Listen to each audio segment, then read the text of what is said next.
Anyway, I wanted to just say a little bit about what we're doing here. First of all, Livingston County, as most of you know, is an old county, and it was first, I guess, in 1798, it was first organized, and then it was ratified in 1799.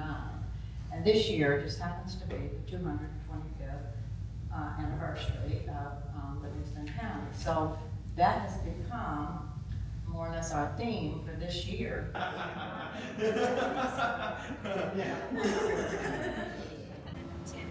So there's one trail, he lives in Bloodbath. We have Catherine Boswell. She is Before I retired, I worked for the Department of Labor in Paducah at the Energy Employees Resource Center, helping nuclear weapons work. They opened in 1932. They blew it up last year on May, or no, that was in November. They opened this bridge last May, wasn't it? Oh, man. We have a cabin. What's that?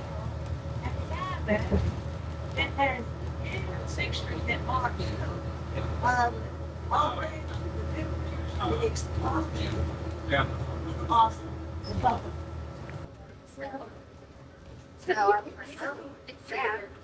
That house there on the hill is about the last remaining house here. That was the Fleming house that was built in the 1870s.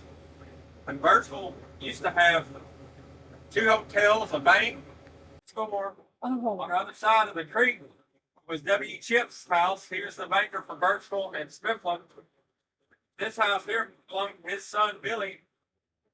And all through here were several houses, and the other Chip house is still standing up on the hill over on the bluff.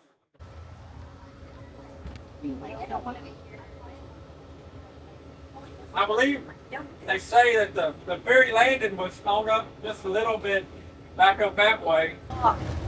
Became famous and they followed down to very across over to London. That's when they got to London. They got trapped again because the Ohio River was struggling and then they couldn't get across the Mississippi again.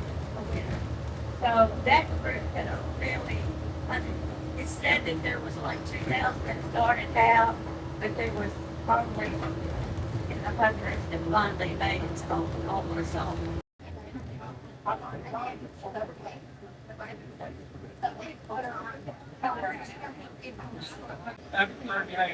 This is the Dower House.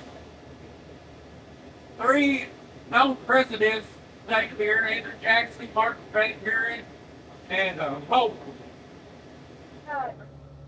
This is the Smithland Cemetery, and it was established in circa 1810. The city of Smithland itself began settlement around 1798, and as Mark has mentioned to you, several family names of big houses that were in Smithland and businesses, this is where they ended up.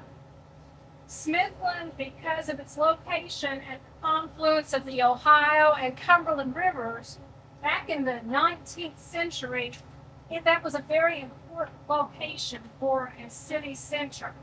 And people wanted to be there because the main commerce transportation was by river back then. This was before the railroads really were built. And so we had a lot of river traffic here. But what's most interesting to me is that we have people buried here from European countries you cannot believe. People settled here from Germany, Sweden, France, Italy, and they had businesses here in Smithland. And before the Civil War, this was a very up-and-coming, cosmopolitan, highly educated population. I mean, there were some rough places too, but it was a sort of cosmopolitan. It's hard to believe now as you've seen Smithland decay as it has, but we're very proud of the cemetery. The oldest burial is around 1810, but we believe because the settlement of the city began in the late 1700s, that there are probably even earlier burials, a lot of well-to-do people here. This section in front of us is we call the black section because that's, the cemetery was segregated. like so many of our institutions.